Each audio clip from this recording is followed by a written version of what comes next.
The citizen call me the prodigal son right here in Upper Sakmoba, as you can see, with Bernard O. I will put your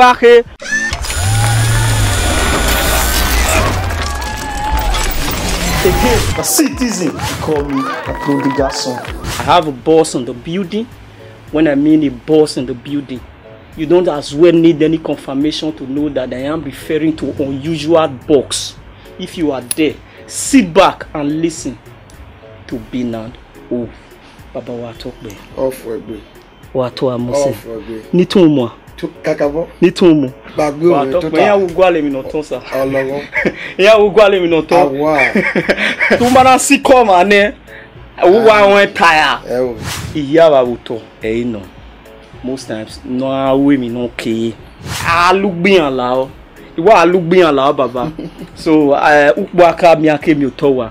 So right away zevi lele do baba. Wa talk be. Off we. Domo. Ekun kurire edi o.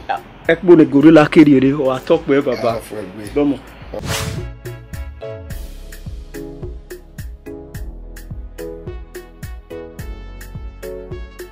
As I was Wa to amose baba. Off we. Domo sir.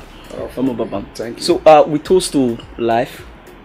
We toast to success. Yeah. We toast to Obaiwai. Nukbo giver. Off. Or to rekete no yiudo. Thank you. Where's this? So baba, I would mono mama yeze. Bernard O as a name. That way ye by ye kele. No man agin bo, no man agin we.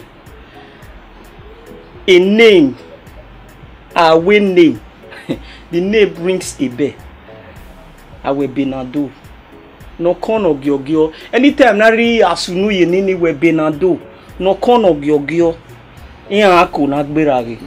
Iya we mechanic ro no when Bernard O. Odo bo we ro. Mo se wa no gbin wa we o se ma but akomedi an ke yi gba. Okay. You understand? So baba normally Bernard O is now a brand. That name is now a brand and a household name in Edo State and beyond.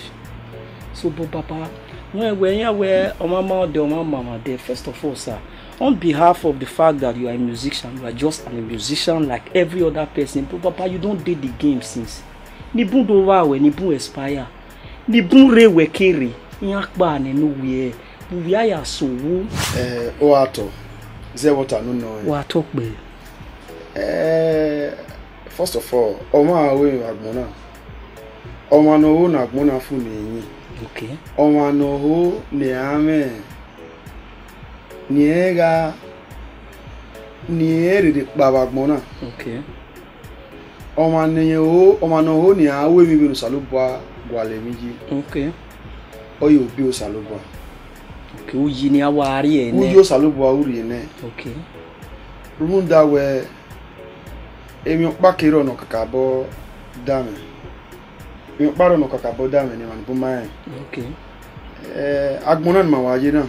I bi eye mo so ga bi mo se agbona ne. Iya o we veno kenya irian henya agbona e. Agbona me rule of law. Veno kenya ya nye. The rules and the regulations. You understand my point? Okay. This is something that a lot of people don't understand. Because you are not seeing God, that doesn't mean God is not seeing you. Yeah, exactly. So those who want to succeed, Osalobo me no tie with my agbona e. Okay. Uga lele very oni. In kekinuri ado oluwa ni mani keni malele.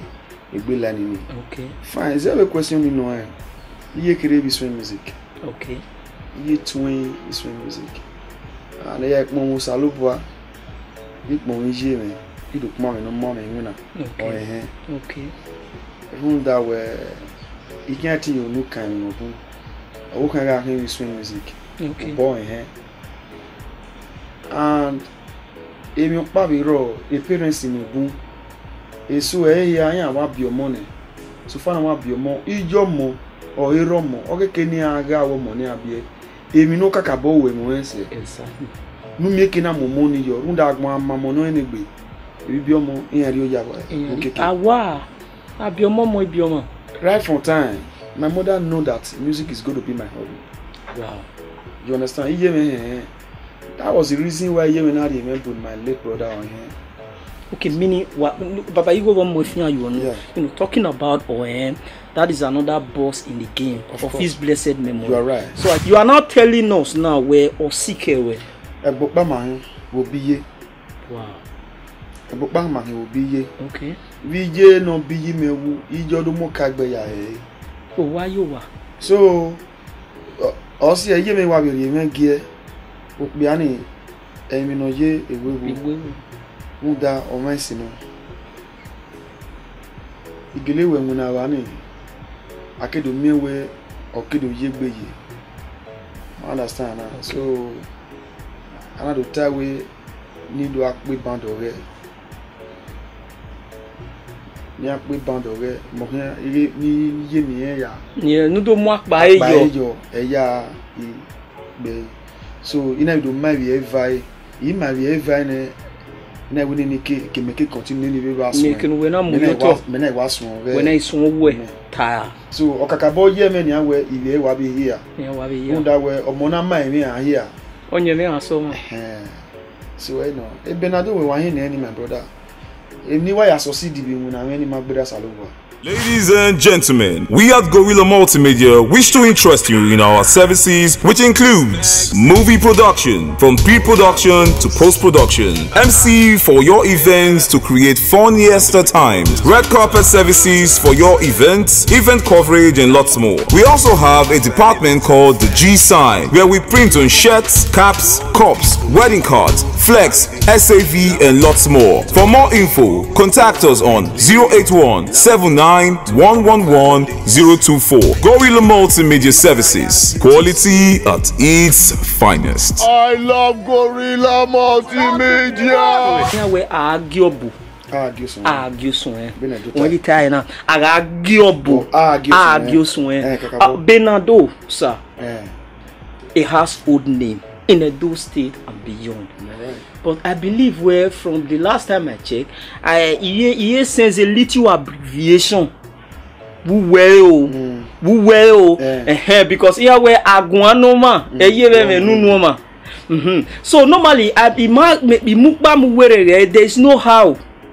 Ipagaiwa biomo oweti Benado. You are told. So is other only minority present or that film if we are definitely I know the area you are trying to, you know. See the meaning of Benado. Okay.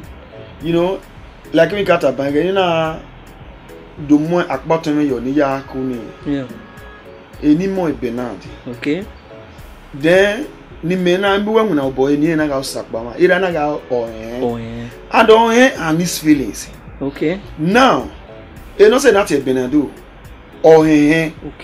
Honestly, wari aitara. Manasana. Okay. So, any element of bime onaga osakede. Wow. So, idoge yeti yakuni Benado enyo bieme. Confirm. They being that way, moimo bottom jona. Now, negbena zeme winia, we continue from there. Okay. Yeah, we Benado sagede. Oh, na me we. Ari heni or heni or na me we bandi me. Okay. E me wa pe video and of which me egbe my free me gani. So all ya me rie bena o yo. Okay. O hen okay. O sagede. Okay. Wow. That's that one O square. Do you understand what I'm trying to say? Then I'm a P square. Where me get deva O square. So Baba still on that same circle. Yeah. Where normally here where in your barrow na mubawa over kati akmona ni mauwe view we yina. Beso ni bovwe lari yana we do ta we unu okbaseti we mi no yewo ya. Ologo. O te senior brother na wari aita ona we enye lo gbagbe fo e unu agbon kan. So I believe where very bandon from the beginning it was not their intention where okay Benado wo Imaseva do a lead the group now. Zeve minera muto no ramuto. Zebu bono simu dan. And I work it right now. Benado ni survival. Because I believe before they appointed you, it's like Woga audio. Woga is senior boy. Okay, then that's the more reason why you need to come in. Baba, how manage? Who were based senior boy or Anna was in a bit way master in the group? How come? Okay. What really happened was that I got no time man I wuni. Okay. I got no ya home. So I got no ya home my ya cool. Okay. My cool, even my women, my baby. I'm a little band. Okay. Because my late brother nigga will be no kiki. Okay. But yeah, okay. So you gotta lead the troop. But that time, on his or small boy, small boy. And I tell you, Uji Degby. Only near Ronnie. Yes, or when you again without a rock babia. Okay. But we are angry Woony. According to them, what happened? Yeah. The family way 10 years found out. Okay.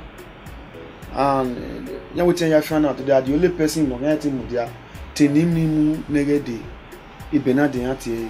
So the person not there aware of this issue or Francis Lao. Is aware. Okay. So we young I Bernard yana women ye twin. Agbe yok bere yan yok bebo. I don't know my man that was then. Okay. So no. So I'm going to get me like that. We are choosing me because he made me make him answer. Okay. Man, even by the time we were kind of living, critical. You know what I mean? Okay. So I no. Okay. But normally, when the going was getting tough, like me wona wadori egbeta, where okbenamu. That's it. Then. Because it's not like normally Mawu wear a band. I believe a lot of people were there before you. Of course. And all of a sudden, Osaboye no yakonga miwu. When I walking right now or with Benamu Tasi, you are walking nema. So Benana are you with me no so oh my yak bao. Oh, you to boy bao on any mavu working our judge. So we leave that one for God. Yeah. So normally, and I believe where they be very oye. Gaha work or ekba.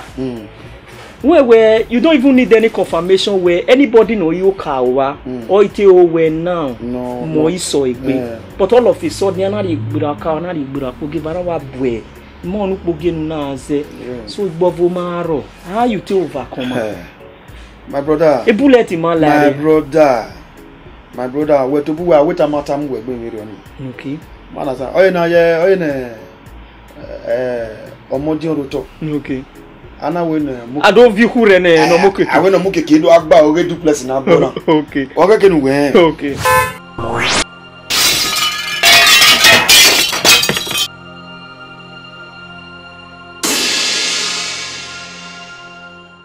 Gorilla TV, ofu egbe baba, ofu egbe wota, ofu egbe wa be yore, ofu egbe ni ani edeki ya mu oba asofe isebua. So my people, this is News Ahensi, aka Nyamblaze, aka Obiagomita. You are watching the platform. Don't touch it there and don't forget to subscribe to their YouTube channel. Hey yo people, here Donuzomo, what? This is the platform. While I subscribe to Gorilla TV on YouTube so that we are making a big big up. Meno no sa other peace man. What? Hello people, it's your girl Shante Smith Awehoy and you're watching the platform from Gorilla TV. Don't forget to subscribe to Gorilla Multimedia TV. Don't touch that. Hello people, it's your girl Conscious Igera, bro. You're watching the platform. Go and subscribe to Gorilla TV. Just rush down there, subscribe, because there are loads of good things over there for you. Bye! The challenges in Okwawa, my brother. Okay. And beside that, I was so very happy that challenges were around. Yes. Because here work me see they say when a man if man never see waiting is worth dying for, he's not worthy to live. So let me cut about it. Work challenges were around. Okay. Because although you are strong. Okay. And the challenges in me, yet to disclose here because we're when I thought it cool. Beside that, Bunsu. When we're in Salaba, the challenges in the way you are strong. The challenges in the swimming no movement like that because it got to the point that something happened which I cannot disclose right now. Okay.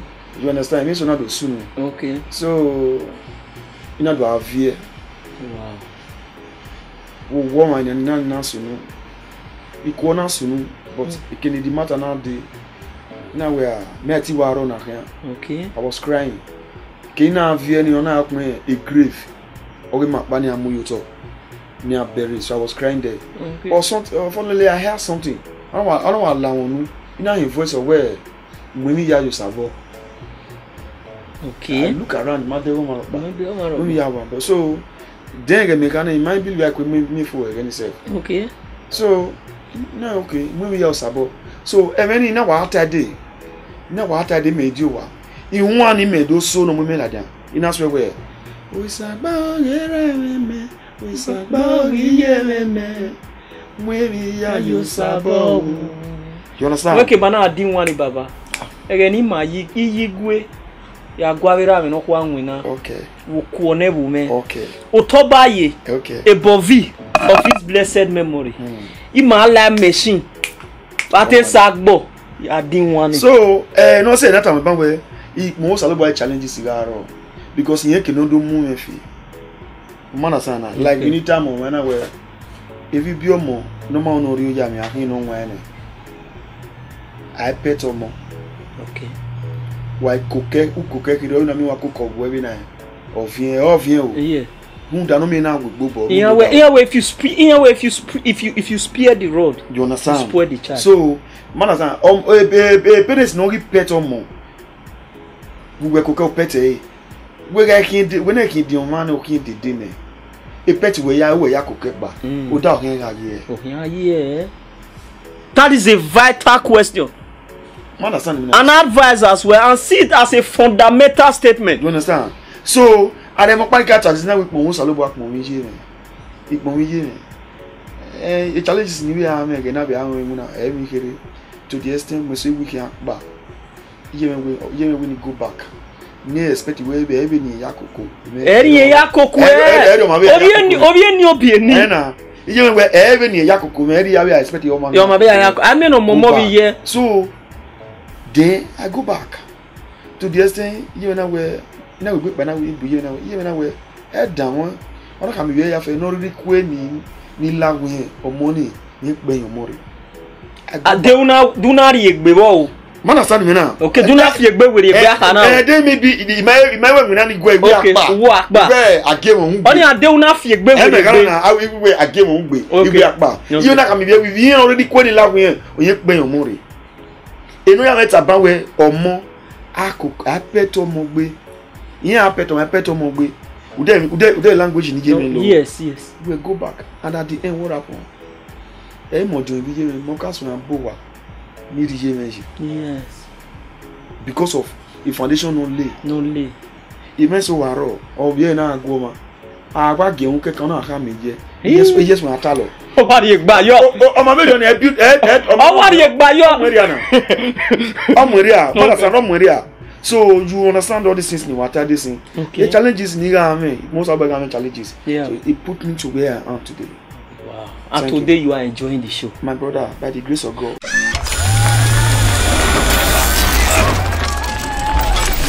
Again, a citizen call me a prodigal son. Afiegbe weri egba hi. Ekenovini ekeye. Oye. Papa, but after settle down. Yeah. On behalf of the challenges. Yeah. Ezoye yak baba.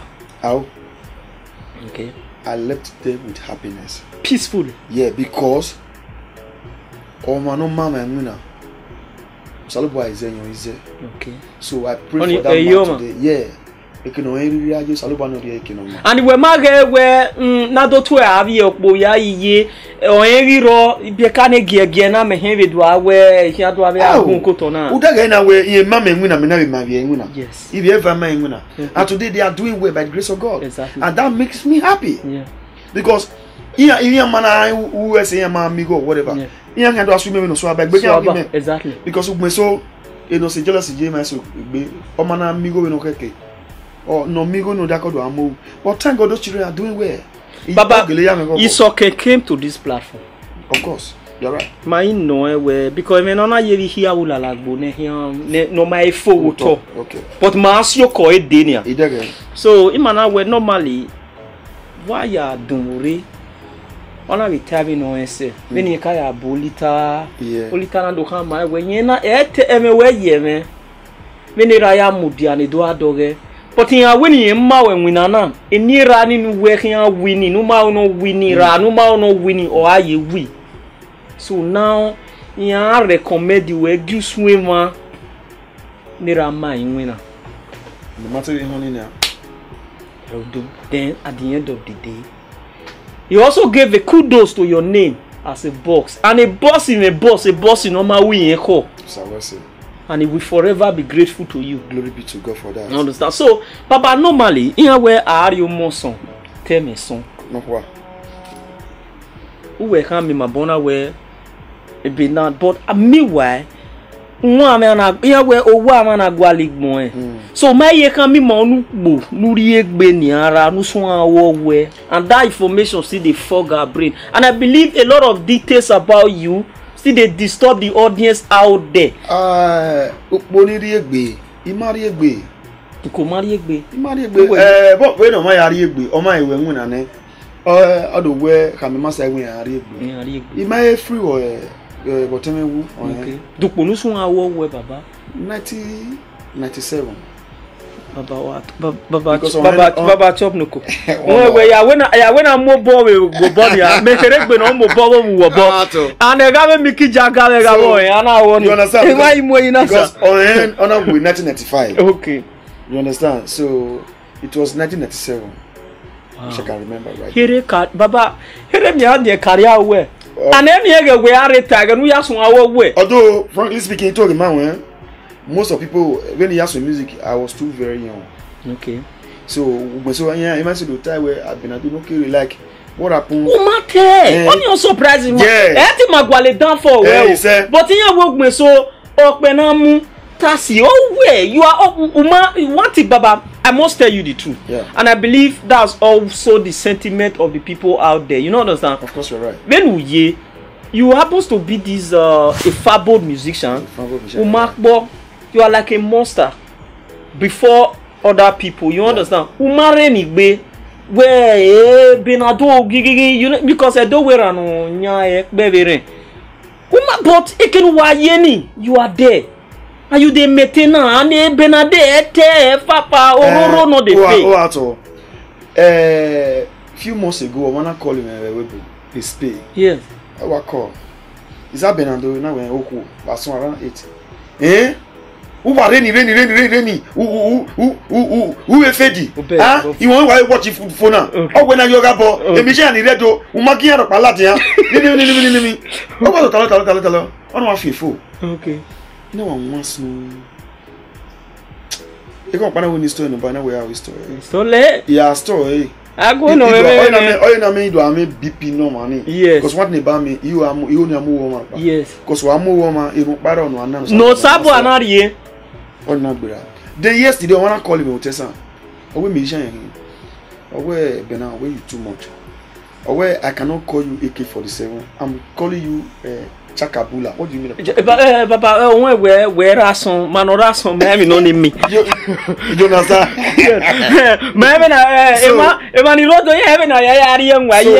So now let me make you understand something. See, like that tiny national music in it. Okay. By tiny music, me I get look there.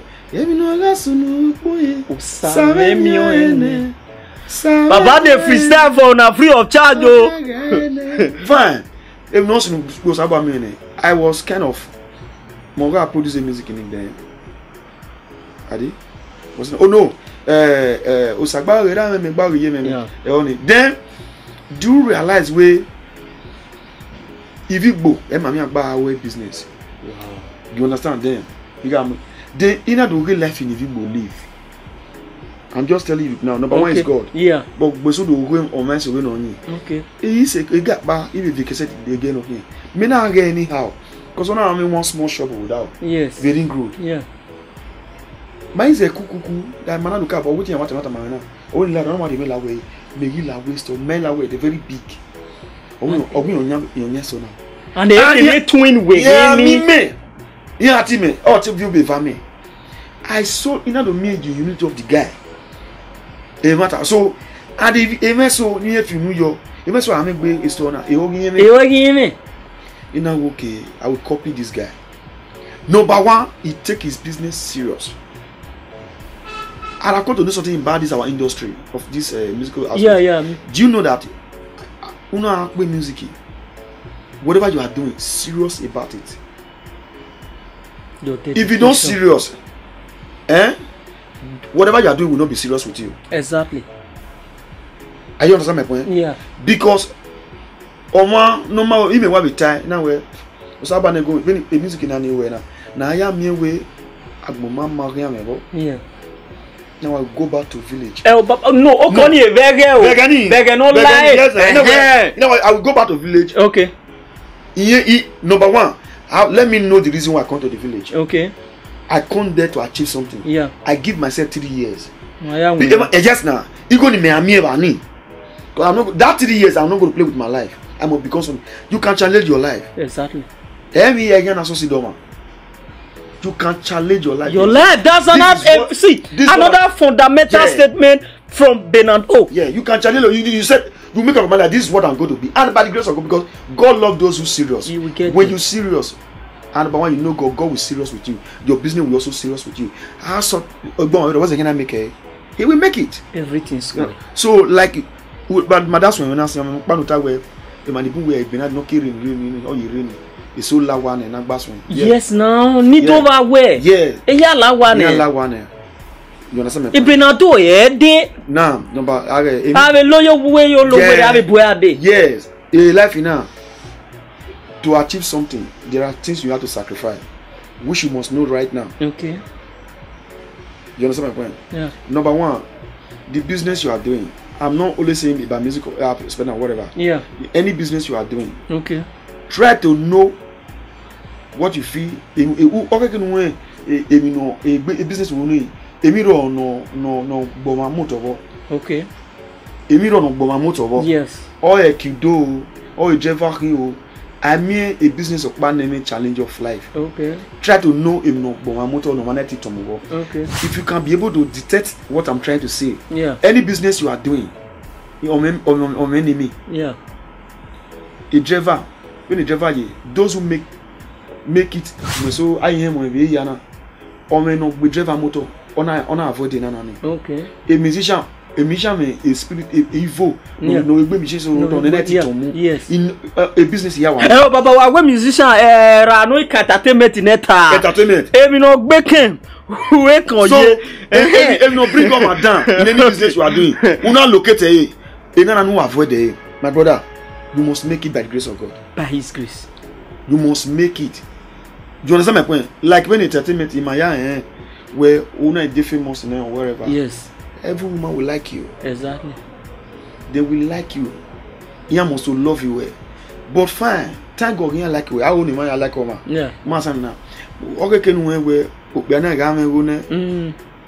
Okay, do you know where we logo. In a process where 100 women just say this one say I love you 100. Yeah. How will you know the one that really love you? No gele we. And he go run and any buni aya oko. So you understand? So I have a lot of things which I avoid that make me to be where I am. And my only ways, a lot of things happen on the way. Yeah. But thank God I'm still alive. I believe you had once a time that I had an accident. Oh yes. Which almost took my life. Yes. We are going to. We are driving on that area. So that is it. You know. All right. Trust me when I said we're going on a break. Don't go anywhere. Don't walk back. I'll be okay.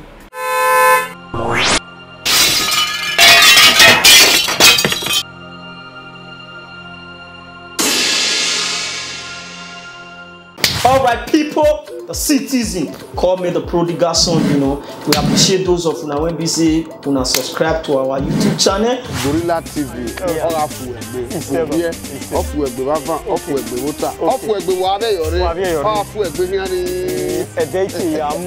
We appreciate those of you when they support us.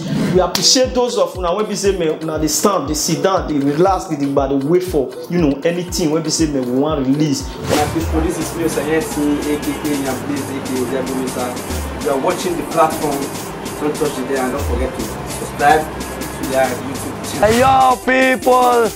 Here Donuzomo, what? This is the platform. You know, say the prayer I want to pray for now. I never still see him. I never still see the right word when we say I go use. But I believe where in that twice you talk, if I just dey waka, if I dey drive, anything when we say I dey do, na your prayer, na it be for now. Hello people, it's your girl Shante Smith Awehoy, and you're watching the platform from Gorilla TV. So I beg, if you never subscribe, go and subscribe to Gorilla TV and always learn how to watch, comment and share, most especially, so that your friends or friends will always be seeing. I love Gorilla Multimedia.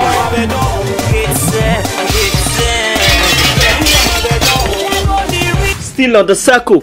When I mean we are still in the circle, I believe you don't need any confirmation to know that we are still with your own. We not be calling boy. Because I want you fan, still with your main man, your guy, your personal person, your Riri Benan. Oh, you know understand? Pass it normally we say okay now. Right here, you know, if you see the everywhere with day, you know, right here in Benado's office, you understand, to do what we know how to do best. So, Baba, now we are still on it. Are we Vimafu?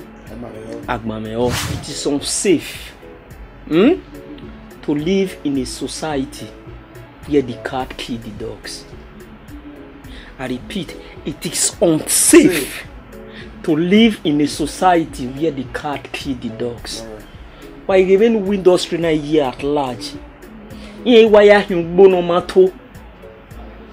Na seti you weke kan la because why you work can lie also close again. Sage work bobaga. You understand? So Baba, you as a man, you as one of the the legendary we have here in the game. Yeah. I believe you don't notice one or two flaws in the industry and the antidote as well. The individual, if they move well for everybody, but generally the things is not going well. You understand? Some people they come outside here, they take our glory. And I believe that's the more reason why today here we show up by man oh yeah, money man. Then you go turn all those our musical artists here when we say man, they don't assist the industry, make some sacrifice here. They turn them to damn subject and adapted the artists. Man, all those are local set of people. Yeah. So Baba, as a man, when we say man, you don't do well, what will be the flaws? When you believe, say me, they really tie this industry down. When also in industry manner, in this association where you have some people have pride, okay, it will also affect the association. Exactly. Most especially, maybe the one that have pride, they are the one that is on top. Exactly. So you understand? At least, if you want to talk about association concerning about these our musical artists. We're supposed to be the best in Benin because we are the messenger to people. Exactly. But man, so when I we were doing it, we're not a musician. We're not a musician. In where we want to sell and I don't win a man. When we are here, we are the body in any meeting. We are here. You understand? But a lot of people forgot that Jehovah God said, when you bring yourself down, He will raise you. When you do like this, like some I used to say, if you God will bring that person down within a second. Okay, now let me ask you a question. Whoever God bring down can raise him up. Nobody. So on when me no affect industrial manner. And if you know to deba is that a more no way day with this why get the gene mighty correct some impression or root up. Okay. Anyway. Okay. Or more either the no dogma agreement. Okay. Or I say man and they are not ready to learn work. But they need money. How possible is that? They need money. Master because so don't join with no run mighty dear ukpo. Okay. Why no way day? Yes. Or how we set it. But not your young way. Not a dolukbo, you see, no run a meeting. Okay. Or mamwe no way, when I know Ruvieni. Mamma can I see? I know my brother. Wait, okay, no, but systematically, what you are telling us now, where a dog bedu, obedient do ye. So meaning some of the flaws we discover lately. Because here where emi yeve kenana where kenona ya degboto. I understand. Ya ha where makugbiyan wa. We makugbiyan biya where no gbewu re ha ye wa gbe. So you are not saying now where one or yoma. Otowaye. So emanoberi ya industry na wa. Very industry now. Of a room industry now. Who you where ebo ama I tian way. Exactly. Ebo ma we ama. Okay. Bangeta. And emi so bo mama or master so bo Maria. Okay. Okay, so Baba, okay, now still on that same circle. Fine. As a box, I believe where Mary Amamioka. Yeah. So Baba, as a boss in the game, you understand, as a legend, a living legend. So if you are asked, to give an antidote, well, okay, now on Emiria Mamiva how? So well, okay, what do you believe where? Okay, now I got you. Not those soft food it's a very it's a very simple something that puts us to the right way. Okay. Like I used to say, if we have 100 people in community, okay, and 80% of it have no God, okay, I think that community will be very peaceful. Okay, Papa, when you said God, are you talking about the God you and I know? No, it's just our God now create you and me. Okay, you are talking about the don't you know we have God create me and you? Exactly. When we said God, sir, we capitalize on before the we are talking about. Are we talking about the creator of the whole universe? The creator of universe, the one mighty man in battle, the advocate. Oh, Saloba no ye na dege magwakana. Agwakan. So Baba ya seek. Fine. If you want to seek his presence or his attention, like you do that. Let me say something. Veni mawaje emission already. Iya bo emetika. Okay. Nibuna gelejo saloboye. Okay. Because one main problem now solve because how to live life is already in the Bible. All right. How to responsible is already in the Bible. Okay. How to have humility to behave yourself, to know the right thing to do is in the Bible. So you don't need to coordinate somebody who is a good Christian. He know the right thing to do at the right time. Because omono salobwa oluhane omono salobwa na university. Enwe be enwa sabwa. Ideda me no kwata. Omono ma salobwa o aje university o mudia o gun oluhane omono no je secondary school. Omono je secondary school no salobwa o so mane.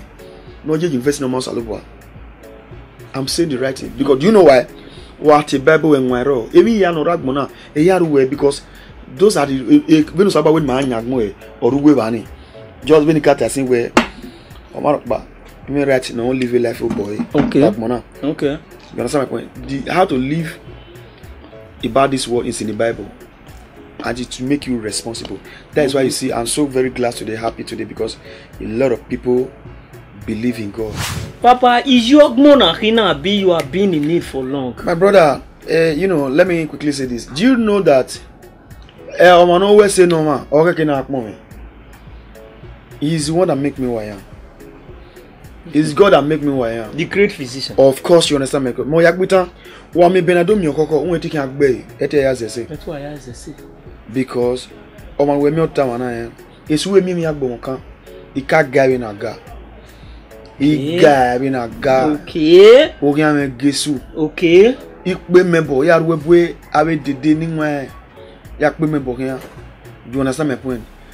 But but at the end, problem from problem.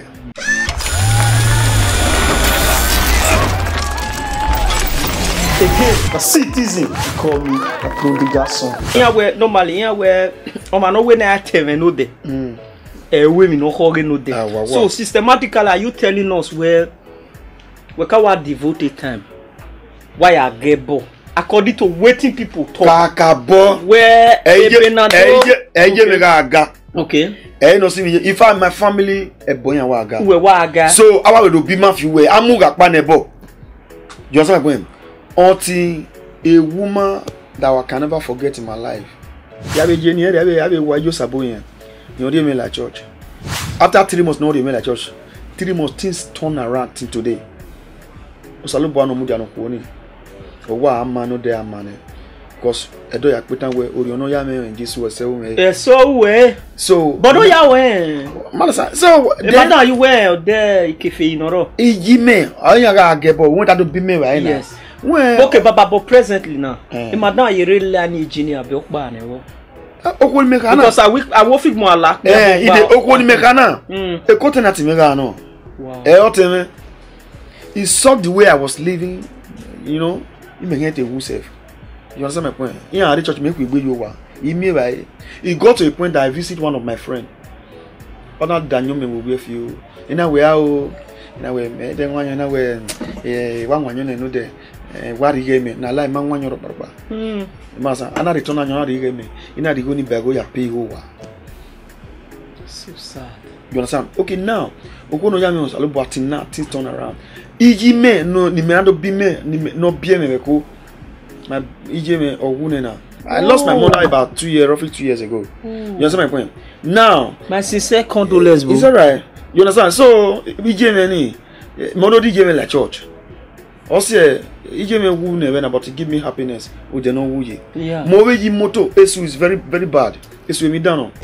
And then iji me na team me na team where we me do yi moto muye ya avie bokino because by time me ibo wa ina ija wo je ina mu je ni je me bo wa mata mi je me ije me ya timi pa ma me o iso wa me ne o wetin ya avie bo ina wikwe ona o hia enwuna no wa ma je me o we kin are to na ma ije wa re to wa edo wa mo ebogbo na mo amo ebogbo ma mo amona gbo ma ona ka gbe na ubeta mi awe obu ino se no nu na re to wa owegun ekonu vie bola wa vie bore o na gbomi na igi teme ni gbe na wo e ni make ni me ya vie boy after you vie me like church ni me strong na Christianity then one day warowa cause me aro pa ina ro me so ba na be we na be wo so me ge me wa call me wo we na ti me wo bi me owe ni do awo ba ko do moto mu ya vie bo ni and e de ni meti me ni egbe mara rest ka me.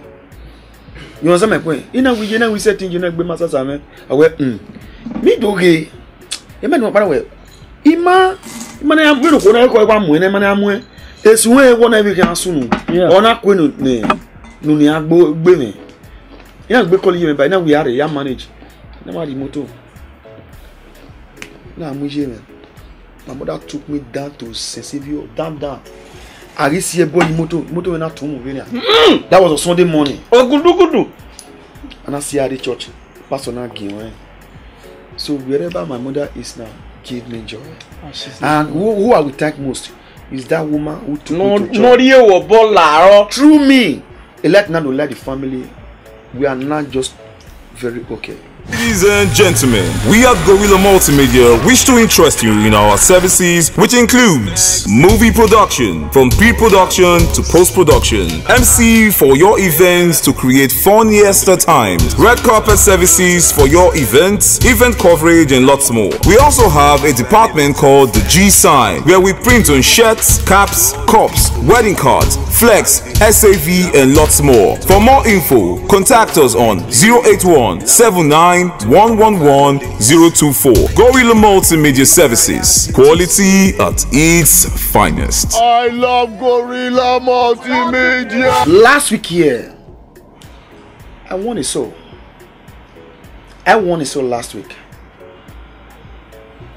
A church in Ijo, winner say you. Living faith. On a church in Ijo. Now, it is Zobobe church. A Colister in the church. In a doing where Oma goes a loboa, I was a church, or was over to Takeka. Okay. I got where you mark here. Okay. The church Managbu Mark Bole. Okay. If no say on me myself face with church anything. Yeah. No, your church at that be. I mean, when a pan on no saloboa. Then. Oh man, over church, no one else saloboa on one saloboa. Yeah, ba. Okay. When the blessing come, God share it. Any man, he flow me back. So what am I trying to let people know that last week it is over the church. In a way at motor car wash. I met two guys, they were smoking. I close to them. I spoke the word of God to them. They were two. I bet that was something like that. last week. And when you and they discuss, they know it's like they never comprehend your value. In a man where at least you are a star somewhere, or they were listening to you simply because right now we are with Bernard O, or they just listen to you as somebody, okay, now this one an evangelist, you want to talk to us, or they knew you. You know why? Let me quickly say, just put, make you understand throw more light, yeah. Do you know that as a celebrity, a lot of people know how celebrities do? Yeah. You know what they up to okay. a lot. Okay. In a process, you see somebody telling you about God and he's a musician. Yeah. What do you even who were again? Yeah. It's like it's like it will make you surprised. Really? Okay, on that area? Yeah, it will make you surprised. Okay. Is he trying to play me? Okay. Because we know what they used to. But by the time I get into their mind, they're able to see something that is really real. Something vital, yeah. You understand what I'm saying? So they don't believe me. That was the reason why, because when it was on Sunday, I spoke to that guy. The other Sunday of it, I was continuing calling the guy. Now call. So on Saturday, Ikikure. Now when he come on my church work well. Yeah. A church in Media, a branch in Maribani. Everybody may not fellowship. Okay. Yeah, I'm a branch in me. Oh, I tell you, but they were eating because of dairy. Ori. Masan. Then, a branch man on Siko, me mangi yogi me. A first service in Mori race 6 o'clock. Yeah. That's when. You know about that kind 5 o'clock. Ikikusowa around that kind. Ikesowa not do did 11 o'clock. After I burst my female like yeah. You don't wear do I just slept for a few hours there. Okay. But all I know, God, you know, I get your work on one day tomorrow. Wake me on time, which God really did. Yeah. Fine. In that motor now I block a guy. But as I was praying that morning, God told me that guy that is coming with somebody's with his family. From a member of his family. Yeah, as I said, God, thank you. Frankly speaking, by the time I block it with there, in that get me or get in but the young worker who no marry. If you answer wow. In that Vienna the church. Do you know when go to that church? Won't go to church that very day. Yeah. That guy was not feeling fine. The guy was sick. Then Manado light church. Now Manado talk away. Then I bought envelope, share for them. You know, we sat down together. Then you know we first time. On I do can yari church. But baby na yawe mana. Yeah in the room. Then kiba viwari kino na baptized. And okay. So after I really she came out with her fiancé. They came out together, pray for them. Later, I was on control on them on phone. Then, we in marketing baptized. We a be married. That's the reason why God will heal you. Exactly. Or when next week, no problem. This very Sunday no better now. Now he said call. Ona we did. The church. Ona do baptize or baptize then. Before Otis said this Sunday, na me na call. Or the other Sunday on Monday before Monday been. Wow. Papa chop noko. Yeah, when I saw boy, have make Ghana warning. So tell me why God will not be with Bernardo forever. People, the citizen, call me the prodigal son. You know, we appreciate those of una when we say una subscribe to our YouTube channel. Gorilla TV.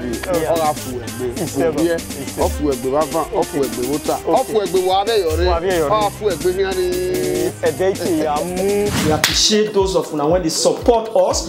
We appreciate those of una when we say me una they stand, they sit down, they relax, they wait for anything when we say me we want release. This is Please you are watching the platform, don't touch it there and don't forget to subscribe to their YouTube channel. Hey yo people, here Donuzomo, this is the platform.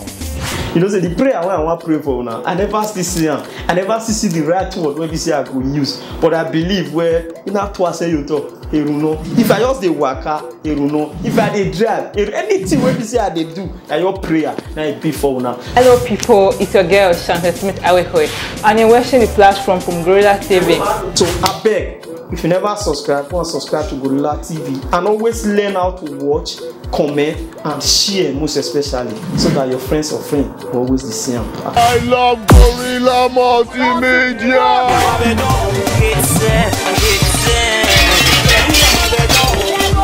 For those who don't know God as a musical artist, Okay. the voice God gave to you is not to glorify yourself alone, or rather to feed your family alone. Okay. The most reason is to glorify God. Is to glorify God. The one who holds the land you step your foot. No nyato no view way. There's no lie emi soon. Yeah, no ya ka emu deku. Yeah, where no me one will say. Yeah, right. Thank God say the accident happened. Okay. You understand my point? Because God said whatever that happened, give glory to Him. The Most High. You understand? Like, what will make me to say something concerning bad accident based on ask me question? Any other time where I don't have a motor, I have a driver in my lorry. I have a driver, but that was not even my first lorry. It's my second lorry which I bought. Yeah. Now, that very day, my lorry driver man, a job can honor. A die job can rob can. Obi obo marry so you na with the barrier. And I also telling the word, thank God say more with motor. Fear. I said thank God say we more fear. Okay, we fear. Yes, thank God. There amen. I don't know what will happen. Maybe me motor when na do sunu. E ma ya go wa. I will hear the amazing. Exactly. That's what people will say. Being that, and also thanking God that upon that incident that happened, no sooner, you make Mosalaba with more way in Joseph. Do you know why? You know, my brother, I say when you cut this, when you're close to God, you're very matured. You know how to talk in public. Why where even a lunu, bari by wa, ere anu lunu public Wari kok baha. Wari by wa hon esile mala owa oje. Ohon la wewu. But when you're in public, you maintain yourself. Because of what body wa. At times, even so alone when they were you just want to package yourself. Exactly. So what I'm trying to say, my people, accident in gele sunu, mo fi moto ni, and I'm here where a breaking down fail. But why?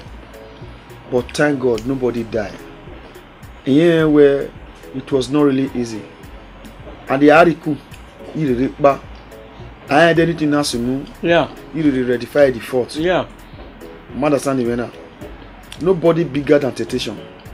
Temptation can come to anybody. Exactly. Now, Osunu,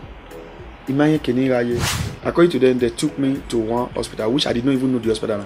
I don't want to care to know the hospital. Because hospital yeah. No. I bleeded from that evening. It was on Friday. Till on Saturday. You understand my point? Bed in lobby. Or is a soak? You know the mood bucket you total. So sad. I am so sad. You understand? But if you come here, let me why you go me worry by because ego men are saying. Okay. So the doctor according to them we must believe me at a day agreement. When I boy now worry by they took me to another hospital on the way easy.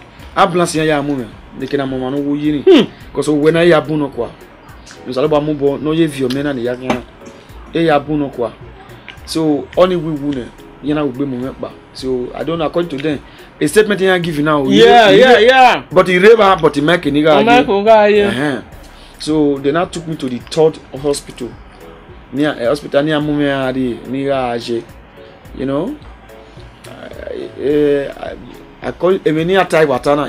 I don't know what happened. So he river, but the man also. Yes, river like that. So you know, frankly speaking, what I experienced in that period of that incident was kind of. By the time I came alive, few days, it's like there's another word. There was another word. Yeah, there's another word because. Frankly speaking, I was not feeling pain for where I am. I was not feeling pain, but immediately immediately I was able to get to know where I am. The pain started, not be small thing. You understand my point? I passed through hell. Hell. It's God. The body was gone, but the soul remained. Now, what happened? Let me tell you something. I have a friend of mine. No, they even like any boy. Why you? One time I went to working away. Yeah, I'm working. It was on time on this Saturday. Now, me I church in I work no problem. You go to church in mana motor mana here. My so why do work so you know we are the church, man. Bring at the church. When I got to that church, that before this incident, I was able to see that they don't have enough mic in that church. Oh, you been want to give testimony? No, not that. Okay. They don't have enough. Oh my God, no someone, but all take all see one. You only share mic. But within my mind, I vow within God. God is my witness. Where I will buy mic to this church. It is a village. You couldn't run very far. Wow. I will buy mic to this church, of which I did not let my friend know. Yeah. So after everything, they closed. They even pray for me for that church. We left. Mana adugbo, masukugbo rogbo oruwan. Mana ajedo. Papa wa wu wa yan win na bi. Aw, be that was no yam oruwan ni. Ona we have vinya orunye. Okay, mana adugbo. So mana dore. Then my iso wa then mana ajedo. But any voice aloboye, imayiwe. Eme di me na do judge me. Oti one day na pa. Ihe de na ori me ba na do de na ni. Imata mo semeni o iso wa me yin erigun na do wa kan na we e de ni ma ye we ra bi you if we church ni ra bi you we I'll buy microphones to them one or more than one. More than one. Okay. Ina no view gian ona okay ona mo make ni then ogbera pa ni to saba ko men po men ona mo make ona mo gian they now call, they pray for me. After the incident happened, I was inside again because we do our hospital. By the time I came back to myself, but it's not everything I would say. I was not that too. Okay. You know what I mean? So it was all about my so you know, then from there, two persons because even the doctor didn't even have you understand? Because I have a reason why I believe that word. Because I did not charge him no time or my belief. Then I was so surprised where two persons now allow it was not between me and them. They pray for me. They say I'm not supposed to survive. Say I should pray. May I ask God why God keep you alive? Keep you alive. You know, so you know pray that very day. My answer. Then another day, you know we pray. My answer. So I imagine pray. Already told they around 5 o'clock. I heard a voice that because the microphone need there almost about 8 months ago. Yes. That was the reason why God kept me alive. Hey, Papa, I'm not backboarding her. If women not backboarding her. So, you know, thank God. You understand my point? And my brother, I can't lie you. That was what you said yeah. In your life. But I want to do where I you know, you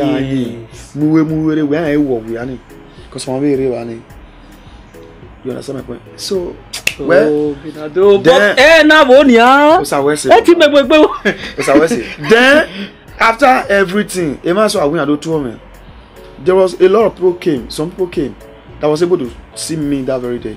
They look at me, they left. Then mena gioma mana okay ya bena ya de mi gume. O wa na le lian la moto. Iya ma e wo ma ni agbata do mi no. Yin na rumo nya e no ni de fe. Fe. So o wa ni yo kan de mi. That one came. He told me what they were saying inside the car. But they forgot they are not my God. But you don't tell me oh. Huh? Yes. That's to show how in life now they left. But do you know that they now he is a weird. Means a weird. You know, because for about almost 3 weeks I was not sleeping. Because a bit of baron here, it be our gap. Imana. He beg a man, beg a man. He may give I when you're not the heart. Yeah. Oma Wuna, Imana Yana tested. Yes. So if not fearful, even a man heal not become a problem to me. Edo we no born and I'm so near. Then by the time I know the love I lie down. He may be a day, no will be with me. Ni yalo bi any a degi wagbe A daughter when do bagbe. Do you know where a woman wa go mum? I wa go mum before. I'm bagbe. A daughter now you the moment because a bed window or a pin bed hospital. You the moment do total be na with the bed on other okay. Who when wa see a bed ni on wa yale fun.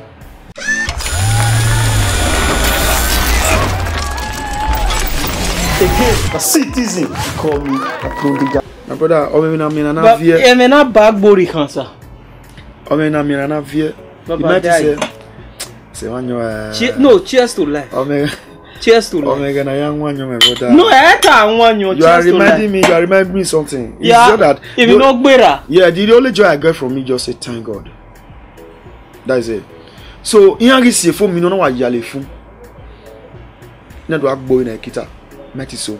Hey. I mean, oh yeah. You understand? A lecturer type, on where I went at Toticolo. Oh, me there. And a daughter can carry me. I mean, no lie why. Because all in a man I say I know there. Oh, we show a last one. You know what? Or you can no have baffling you. You can actually know the army. I wear there what we me Babanu. Or cover. You don't know more, man. It got to a point that one night, you can the doctor treat or you remind me who do what. I don't want to lay. I don't attend any hospital. I don't attend hospital. We are my own one again. In fact, God was really attacked. And number one, I so much thank Benin people, Asian people, whoever that pray for me, you will never see accident in Jesus' name. Amen. It's not money. Okay. It's not money. Okay. It's not money. It was their prayer who really helped me. Because a lot of things was happening in my body that all in a way with magic, you know, according to some people. Okay. So Osalobwa or Yagbe, you understand my point? Anna do me where I come back to life. There was a night I was just sleeping. Because me now we are in Asakara one maru, man. You know what that's so? Babo what can everywhere? Yes. You know and everywhere dog baby. Everywhere I want to worry. A dead body or a dead body or men or ya we are. Everywhere ire. So ikiana wana lele we work baby. One man in hospital. You know what? So day 2 o'clock. Vason. Egeni ya keku. Ava saka one man yame. Cause ikeni awe jile. Nya do aro pok by. I do aro pok by. Okay, now the day I was discharged, the doctor told me, "I surprised how you make it." How you managed to make it? So that not signify that you have to be a man in me. You have to treat someone. They were but just the Lord. That is why every day you give thanks to His name. Thank God. And I'm very happy for that man who was at hospital. He's a Christian. Because there was a day he brought some people to that hospital. They sang. Okay. When they praise God, the hospital will turn. In my own view, the hospital will turn around. Turning around in my face. You understand my point? That's that man. Imam went there. He liked me so much, and a lot of people came there. You know, they guy me. In the hospital. Because that man always receive a critical situation. Yeah. So you know, they guy me. But by the time when I got home, 1 year, 2 years, 3 years, I just said this thing is not good. People, when I was on hospital, a lot of people came there. They shared things for me. I had to also do the same thing. At least pay return. So last 2 months, last month, I went to go and buy things. Yes. I bought a lot of things. I went to this hospital. I shared for them. Wow. Do you understand my point? It's just another fundamental message. Yeah, I share for them. Because fundamental one. They pray for me, and I pray for them. See, if you remember how we started this issue since, that the war have root. How to live this war, have your personal rule. Exactly. Principle. But those who don't know live the world anyhow. Still on that same circle. Yeah. When we want to see one back, in one Ogbemi wori ome. Okay. Ogbemi wori rame. Alright. Ogbemi wori yeme. And ogbemi wori kedi. Una we oru evadori oku edokpa. Okpa imwe jipire. Okpa na mu kekere. Then omero no hia begire. We allow. Okay. But still now, it may do resolve Okay. But before me, I believe the formation the fog my brain. If we were to be in you, okay, you are a father or the girl. According to what you just tried to say, for the benefit of those who don't understand our dialect, two people. What I sang in my music. Yeah. It said 2 people came to ask a woman hand in marriage. Yes. One brought jeep, the other one brought bicycle. Which one will you allow your daughter to get married to? Now, if you are you to be in that position, which one will you choose? Baba worry me, because where you are name Motano. Yes. Okay, we are name Motano. Yeah, ask you a question. Or be more way. Baba worry me because I believe a time has come in my life when me myself don't know the way. I believe these days, one way or the other, you don't understand. To those people I know, the few ones, my even educated where way. Yeah, where you are first of all, both of them, before exam, I can make a test. I have to interview both of them. According to some people, it's not all that glitter that is gold. Exactly. And Emma Takeria. Oriagbe. Masa, yeah, not a Oriaso su. Yeah, not a so woli keke. Fine. You have right to choose whatever because I just asked 2 questions. Now, on what kid you who? The no keke. Let me put you something. Let me let you know. Okay. You understand my point?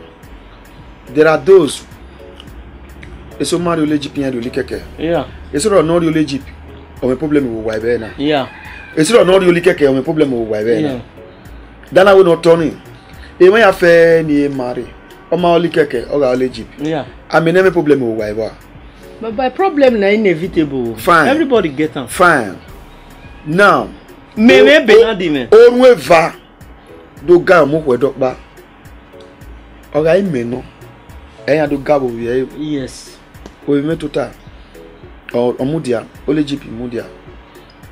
Oli keke na mudia.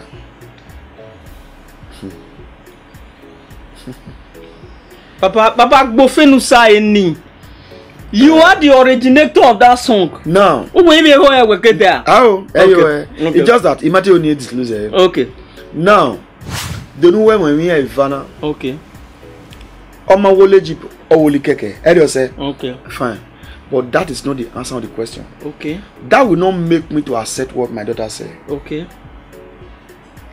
There are things a man supposed to do before you get married. Yeah. There are things a woman supposed to do before she get married.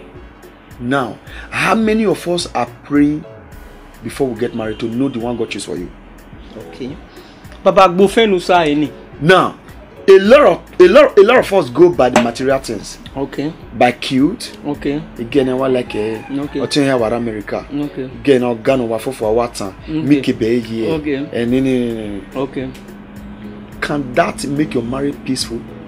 That's another fundamental word. Okay, because you are now a holy keke. Okay. Will that make your marriage peaceful? Okay.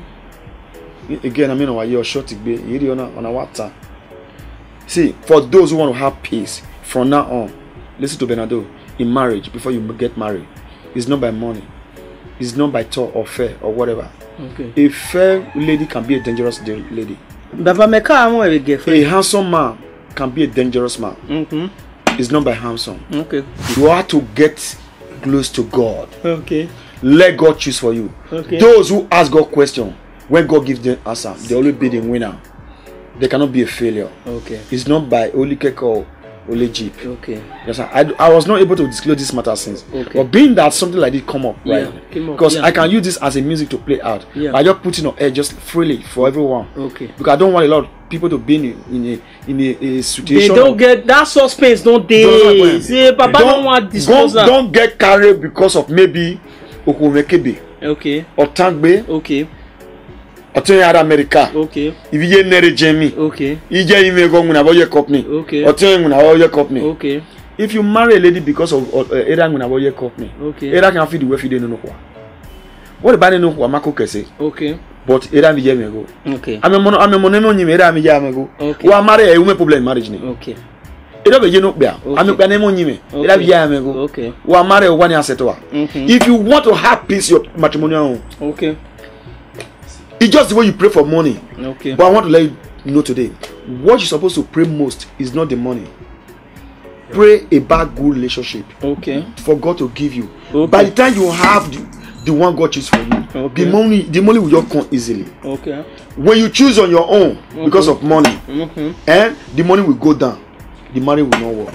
I'm not the one that's saying it all. Okay. I just want you just to, Okay. Well, Baba, do you know that, with all due respect in the world, God bless you. here where Emory married, do you know that we are still gyrating on that same circle? Of course, you're right.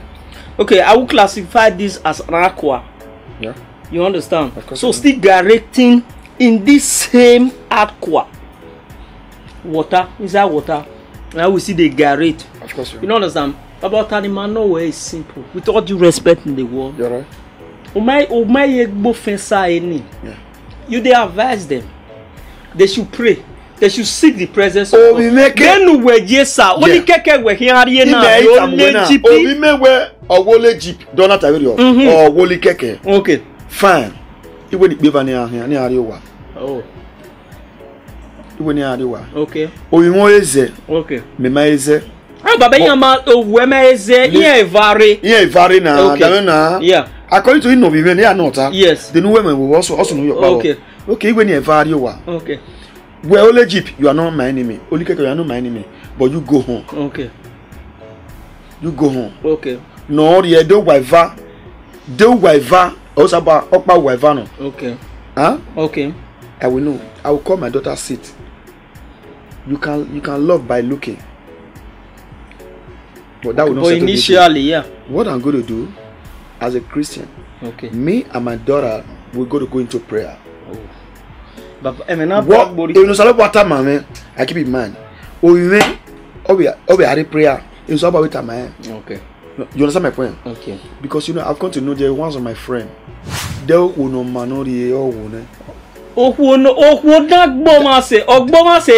That guy praying before he get married because he was a strong Christian. And not knowing that guy will come across such temptation. And that today when I'm going to get on me, accident here because of what said or also when or my pass here. Okay, let me put this to you. Do you know hospital near 2 women here less of that thing? So sad. And the condition here massive women. Okpana we had the check card. I say call phone okay. Switch off. Because why? Any man knows alobu attack or no can Nana, how would that man survive such situation? Because the kind of critical situation that man was. No way. Oi. No way. Oh, no man was say, Ijue. Where when you were there, we were no. Yes. But there was a time you are here with and you know everything. The only person who can do that, or who cannot be close to know me, a bank who wear here. Abemona, they listen with it, Bernard, they talk. Those of you when they say, sorry, I'm not trying to separate you from your household.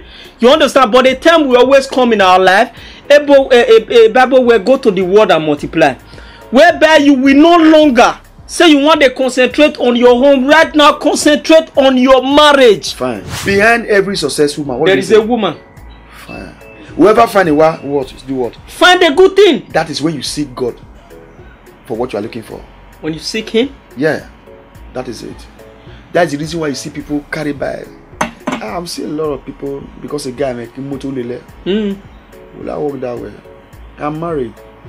It's just I cannot talk about my biography. Yeah. You understand my point? Okay.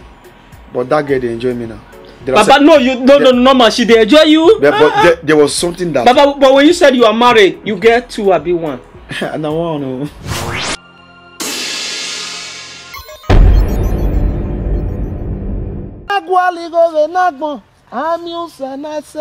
Hello lovers, me no. Press Oligbe said the Pamrege Master Commission for Area Boy. Gorilla TV. Gorilla TV is the best. Gorilla TV. Gorilla TV. I love Gorilla Multimedia.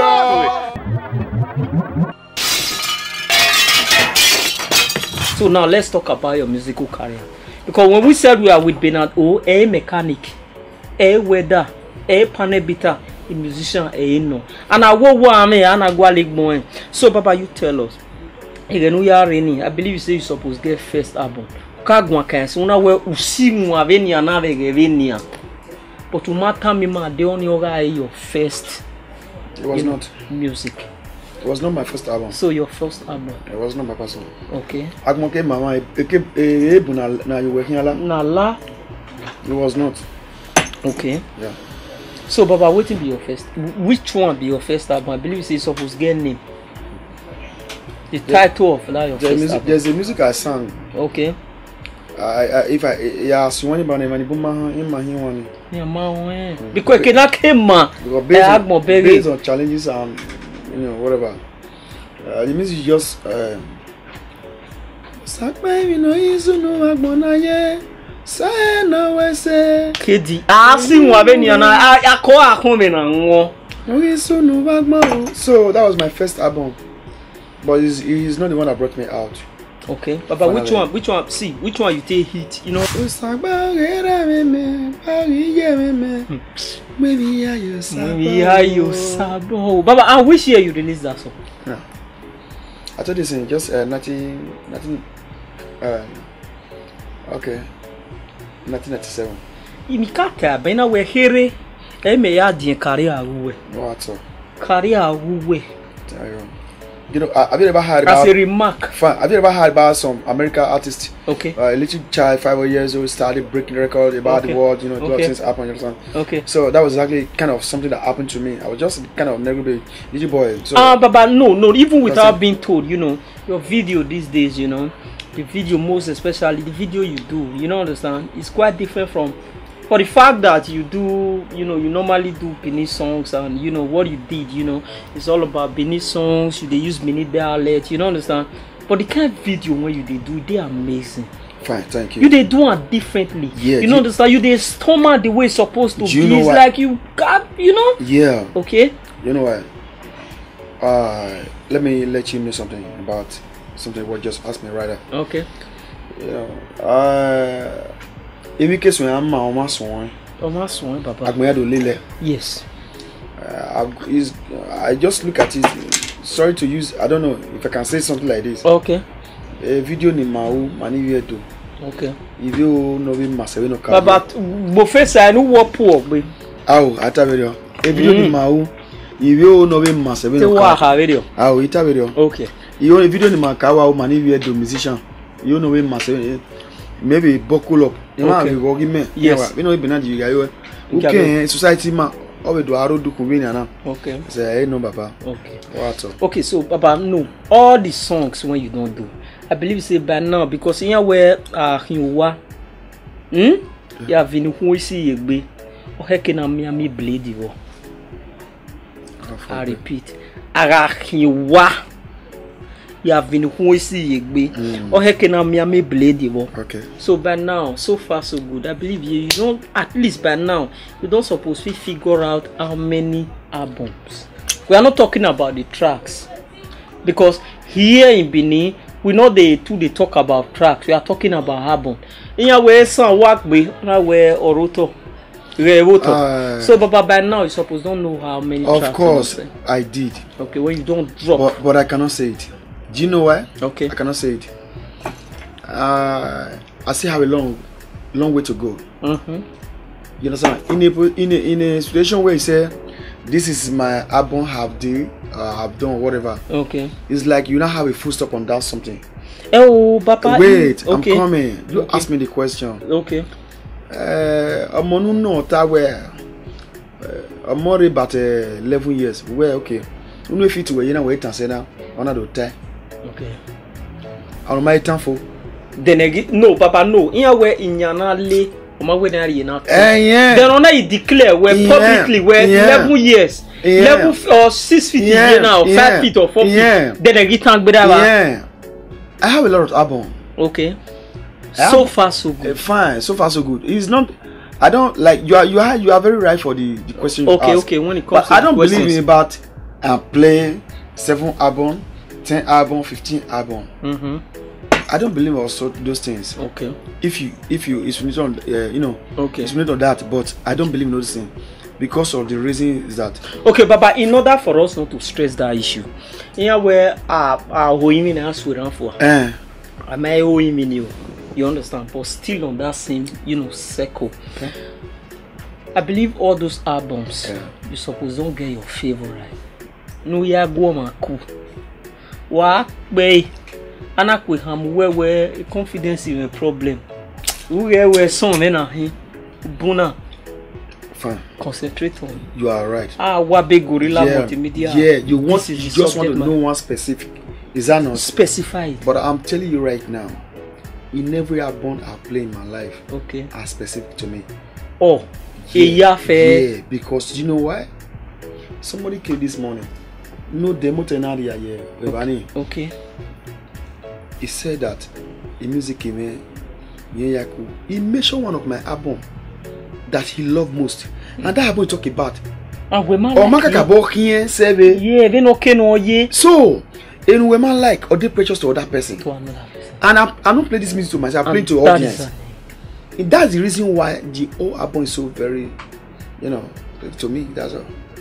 Thank you. Okay, okay, Baba. Okay, now, meanwhile, what you are telling us systematically with all your albums, figure out. No. So that's to say, no. Yeah. Okay, the one when go be your favorite.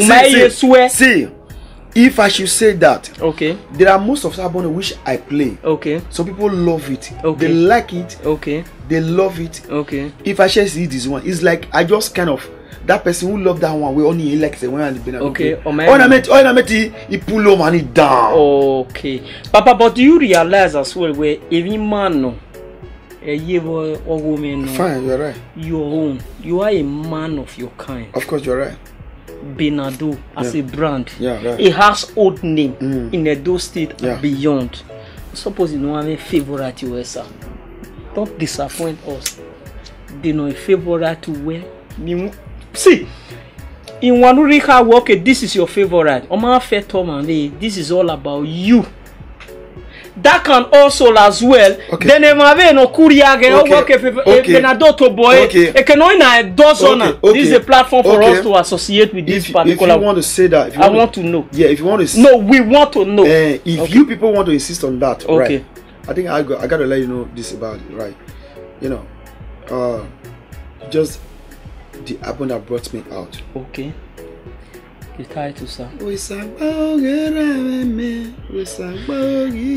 Baba, no, feature me. You just featured me. Fine. Okay. So the reason why I said that. Okay. Okay.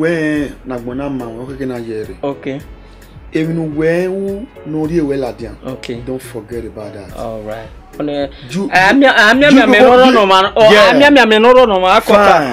lot of people have my music. That might not be the one you love, but that is the one who brought me to the one you love. Okay. That's the reason why I choose that. Okay. Thank you. I love you all. All right. So, Papa, still on that same circle. You don't understand?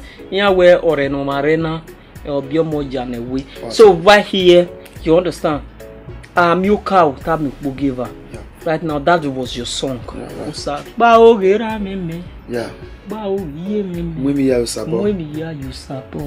So, Baba, now let's take it. See, move reason let you. We take a step further. So now, outside your song, 2019, just in the middle. Yeah. We are August now. Yeah, right. So right now, let's talk about 2018. Yeah. You understand? Okay. Let's forget the fact that we're you understand? Yeah. So now because here we so 2019, my so throughout 2018, what was your favorite song outside your own song? In one on a man. For other people. Other people. Other musicians. Bini oh, not be outside Bini. Okay. Okay. Okay. There is other musicians. Yes. Bros. I believe everyone that have recording. Okay. In Bini aspect that sang songs. Baba, before you go, with all due respect, this is a Bini program. Yeah. I believe your audience out there will appreciate the situation whereby you speak Bini. Okay. Why agree, Baba? Okay. Zebota no me ban. Mother Samuel. Boy, no. Okay. Yeah, it doesn't matter how we came in. We won 2018 do say just 2018. Wrap up. Il won ni kakabo we mo se. Ni ma be pe. Okay. Il won ya fait les musiciens pe we do. Okay. Okparo na ye me. Okay. Eya wa ye me. Okay. Mother Samuel because o ma ki setting si won la dia o debu na labo. Na labo. O ma eso borigo. Papa ye do te so momigo. Eso momigo. Ugmeso ebe no we yodo aye. Ugmeso ebe na we mi yi. Erodo aye. Oni marie ma we wo ma go masi wan se. Yes. No ge ma kin opo na o kin opo in Jesus name. So Baba your favorite. Saloba. My favorite. Yeah. It's just to choose one. Oh yeah. Exactly. Ni Zokbabo. Okay. But ya atama we iwana isone na mana tienbo. Okian nema. Iwana isone na mana tienbo. So okian na iwe vie no huru. Iwana so na mana tienba na tian salobo. Those no si wan video man si wan video ni is my favorite. Okay, Baba uwe ye mo ba. How? Because why akedo si wan akedo making them music. Okay. So he is letting despise on marokba. Okay. A musician ya fefe no strong no si one. So one in where ya said. Okay. I love it. Okay. Provided o ma si o ma tie bonoma. Alright. O ma tie mi no ma keke. Alright. You wanna we so o ma we mo ye me. Okay. Masana yeah you do tie we wage. Yeah what I know me. O wonu ya mo mi go do as one o da agbon kwa lo. Me ka ele ni ya gbera ni. Okay. I love your song. Baba do you also realize that I told you gwela urure edo time. Yeah. Imi nema Emma. And the run Emma ihugu no. I repeat. I told you gwela urure. Imi nema Emma. E run Emma ihugu no. So what everywhere what doing is what doing well. Imi ma Emma. So you are not telling us where a lot of people who dabble into music, industry. I'm not perfect in my own angle. You are not perfect in your own angle. But if you are not good, stay still. Everybody must not be a musician. I know it's better for us to try. You understand? But in your way, no setting bomber a day. If you know this is not your lineage back off, because even the boomsa, you need to get do many musicians get the way they take they don't get money. They know they try. They play rubbish. Or most especially all those digital artists when they say they come into the game. Check them out. I understand. Yeah. Let me put this to you. For those no music ladian who composing one. Uri has a winner this you not beladian. I don't think I can admire your music. Okay. Sorry to say. Okay. Muda ede na fie ede da more yugbo. Edo abigbo. Ede da abigbo. We say dokpa we ya compose music we nia.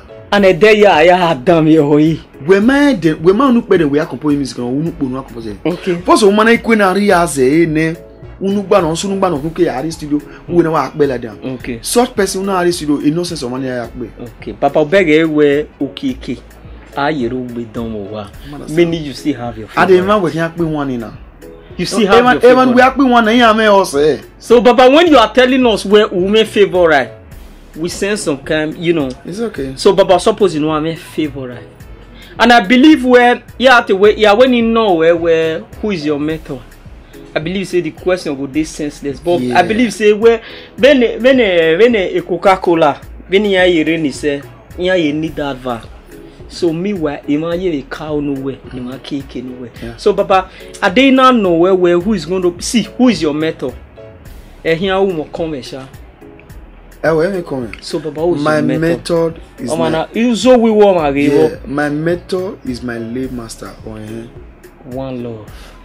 On of his blessed memory. Wherever you sitting, wherever you standing, wherever you hanging, wherever you lying, I believe this is a platform for you to rest on, here where Aga wu rana view wherever you want me. Rana love your boy. Rana love your ma. Whatever it is. In winner. For ye, you understand?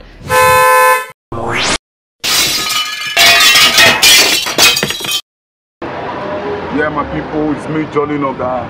As you know me, Jolly Noga, one of Tulagba that are porting here.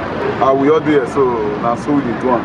Everybody subscribe to Gorilla TV platform.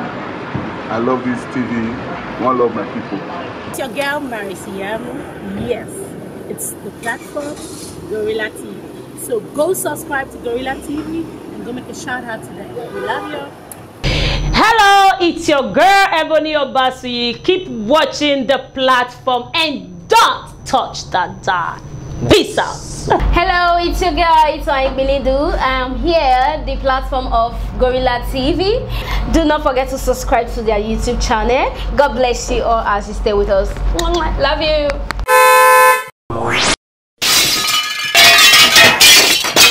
Still with Benan O. Papa, right now, let's talk about your challenges as a person. The problem with Tobuwe wa me, then after that, one before we go. Yeah, we thought double homorisa.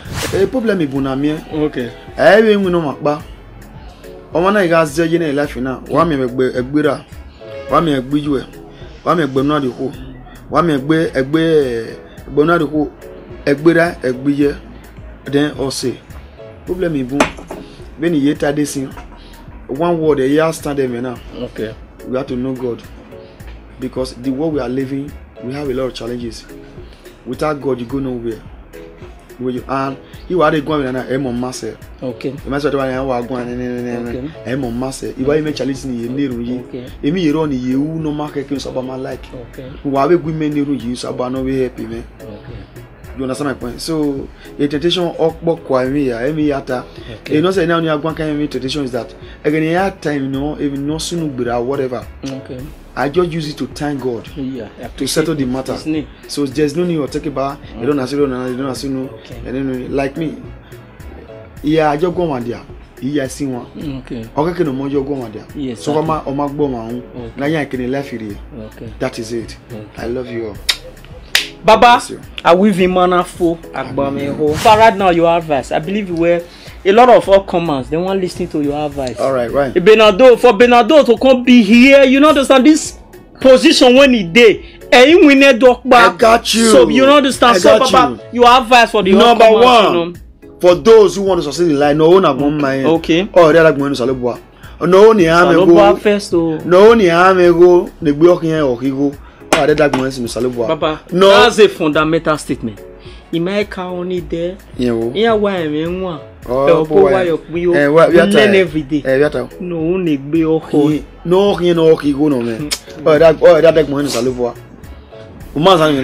because for saying that, Agbona, everyone free say, you know, but on the real. According to what I heard, I work in Solomon 1 hour ago.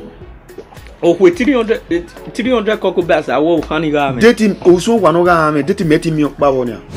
But I didn't know nothing. As a musician, yeah. Who won winner? When I know what I say, more yo.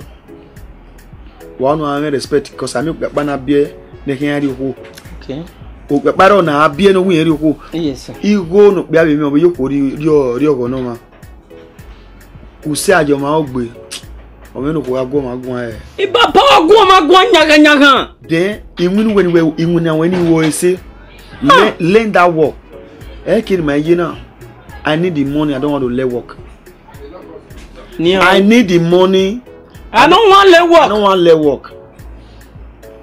And I can also say, the man, remember, I will get my neighbor. Omega no say. I will get my neighbor. Or maybe no be a you so say, or I can man where the dressing a cake, the back and again after with it. On my good or good with you. Yes, the man soon miss. Are you son? I'm so high now. Wow, when winner, Mojo. o a musician o inguna no ri awe wo eyo igo na mi odo salobua o le lo masota na mi odesu e lo masota e mi paro ni ya yetesu esu devil will confuse people and at the end we will turn back against them and you to be on luya we na very useless devil. Very useless devil. Very useless devil. All right, people. The citizen call me the prodigal son. You know, when I mean the prodigal son, I believe you don't need any confirmation to know that I am referring to Oviedo Bataki. Still right here in Upper Sakmoba, still with your own, not be your boy. Oh. If I say with your own boy, I wrong. With your own man, I wrong. But with your own father, Penant, oh, you know. Penant, oh, and you know understand right here in Upper Sakmoba, Baba. I walk when I'm. I see. Baba chop no go.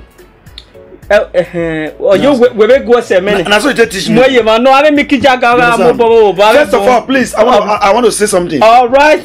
Beni di yagwan la omo na jogwa wa you come bo me. Wa go. O be jogwa osaloba wese.